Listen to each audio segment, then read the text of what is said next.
It is much easier to practice monogamy and have sex than to practice polygyny. Practice polygyny means you're marrying. All right, these are marriages. Now, sex is sex. You don't have to get married for sex. Think about it.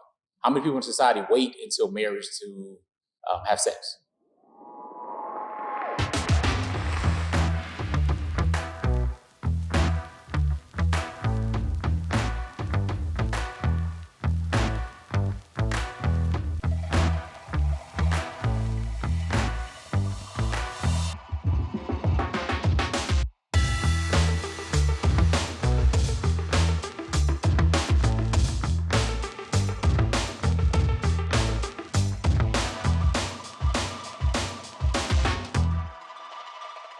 Assalamu alaikum, peace. It's Coach Nazir.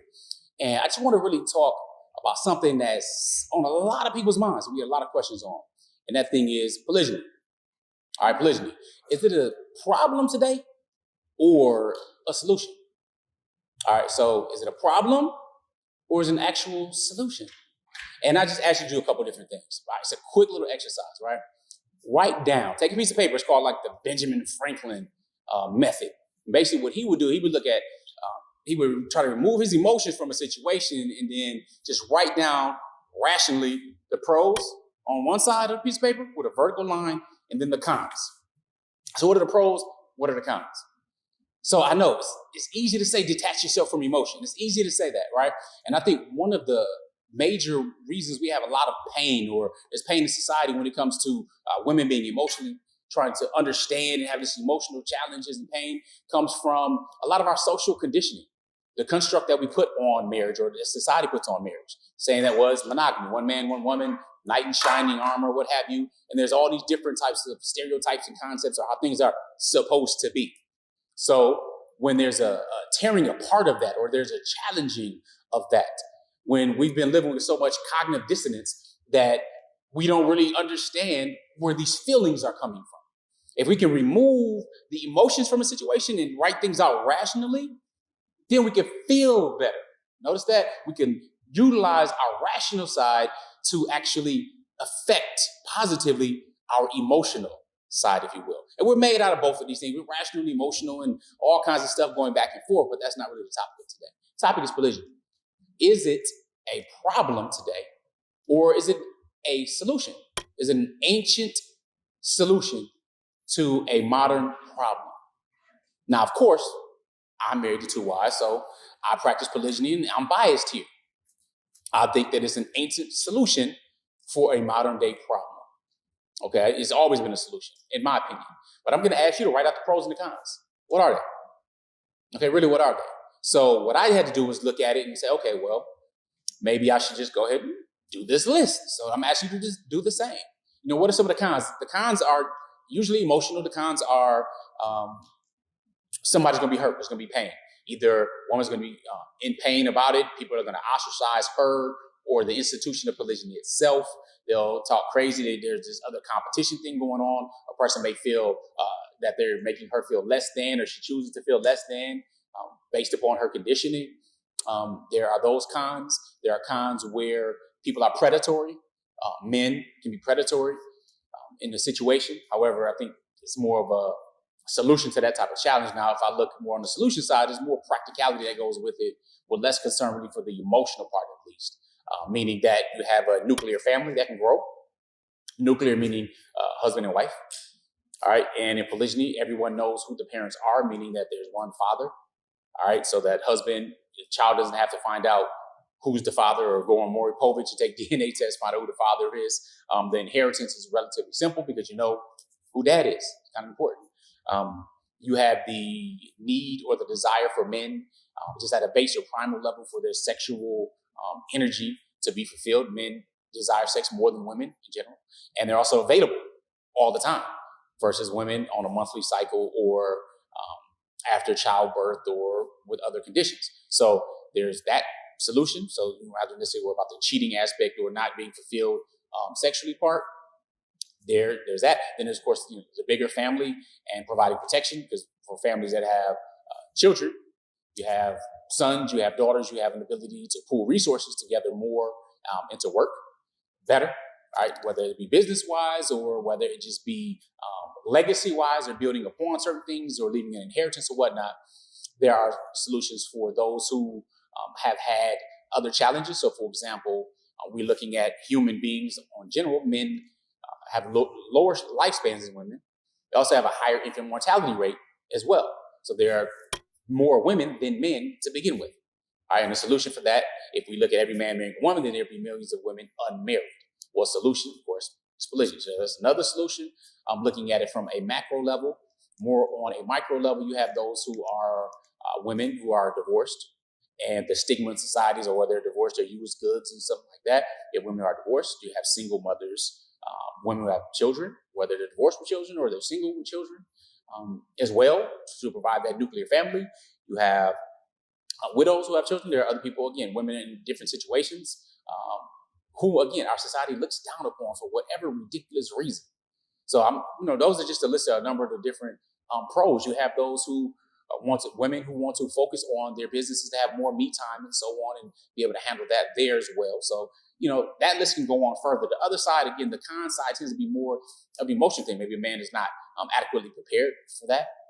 A woman is not adequately prepared emotionally to handle that. But it looks like it's more of a ancient solution to a modern problem, in my opinion, and in my experience. And there are very few men that have ever come across that say they prefer monogamy or polygyny. Now, here's the thing, though. I really want you to understand this. All right. It is much easier to practice monogamy and have sex than to practice polygyny. Practice polygyny means you're marrying. All right. These are marriages.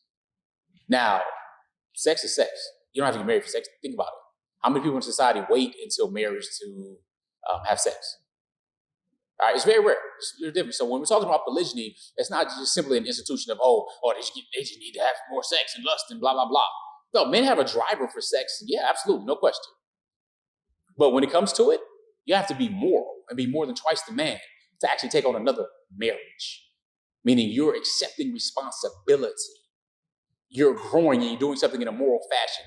That is the path less trodden. It is more common to see men that cheat, that have children out of wedlock. I don't care if you're talking about politicians, whether it's Jesse Jackson, who was a religious figure and a politician, or you're talking about a local politician or Jimmy Swaggart with prostitution. It doesn't really matter.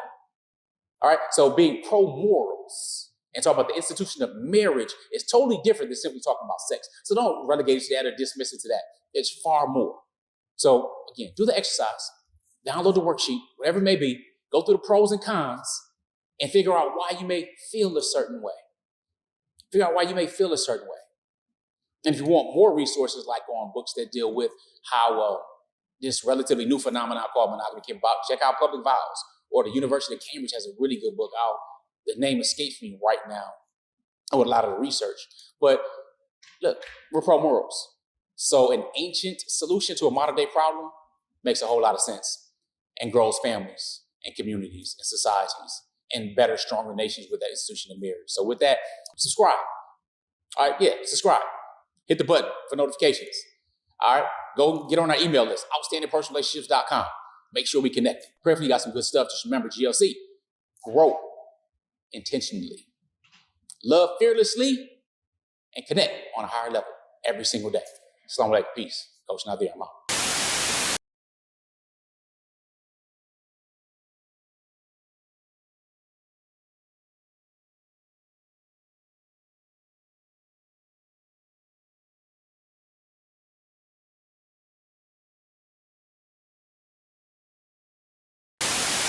Assalamu alaikum, peace. I'm Coach Nazir, one of the co-founders of Outstanding Personal Relationships, as well as a co-author of Let's Talk Polygyny Uncensored, where my wives, Coach Fatimah and Coach Nyla, and I teach people really how to live life at a higher level and have your best relationships, especially when practicing polygyny.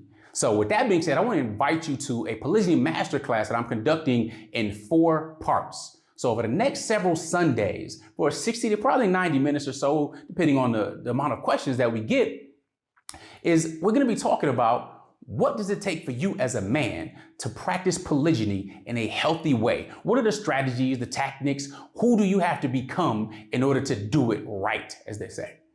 So beginning on Sunday, January 16th, we're starting what I kind of call the idea stage, or the inspect what you expect. That's just taking stock of yourself. Are you qualified? What are some of the reasons behind it? What do you need to learn? What parts do you need to equip yourself with for this new journey that you're about to partake in, should you choose? So we have to inspect ourselves as men, all right? And I don't know if you've been through some of my other trainings, whether dealing with boyhood or being managed to a man or a man of value to being a king, but we have to see where you are. And we have to evaluate ourselves and give ourselves a grade, if you will, kind of like a report card. So that's January 16th. The next week is what I call the pre-stage. The pre is when you have to have those hard discussions, not only with yourself, but with your wife. Or if you're single, you know, and you're looking to practice polygyny, then whoever you become in a relationship, whoever you're in a relationship with. All right. And there are many different types of ways to go about it, but we're going to discuss that. We have to get into it and how to do it effectively and how to also listen effectively. And on building on the first week, you have to determine whether or not you're able to handle and cope with the societal pressures, the changing conditioning, the conditioning that has been beaten all of us, that this is the only way and this is how this looks. All right, this is a totally different thing. And being prepared in polygyny, a lot of the emotions, a lot of other things that you're going to deal with and come across, you're going to learn on your feet because you didn't have to deal with that in monogamy or if you're just in a relationship with one person. So that's January 23rd. January 30th, we're going to be discussing and going into detail with transitioning. So if you're making that move from monogamy to polygyny, again, there are dynamics that you have not experienced. There are emotions and things that you may not have known you've had and how to deal with, let alone children, wives. All right. So we're going to be dealing with that transitioning period, what it looks like when it comes to scheduling or finances and so on.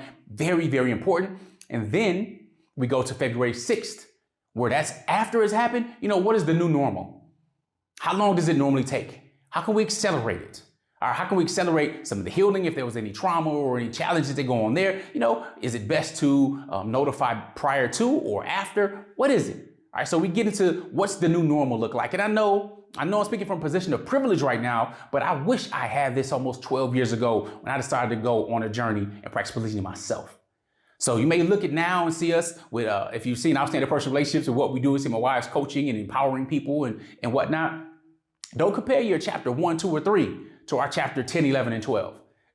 We got to put in the work because the only place that success comes before work is in the dictionary. So I want to invite you to go ahead and take advantage of it. Matter of fact, the first one on January 16th is free. Feel free to come and ask any questions or whatnot. But after that, we want to separate those who are curious from those who are serious.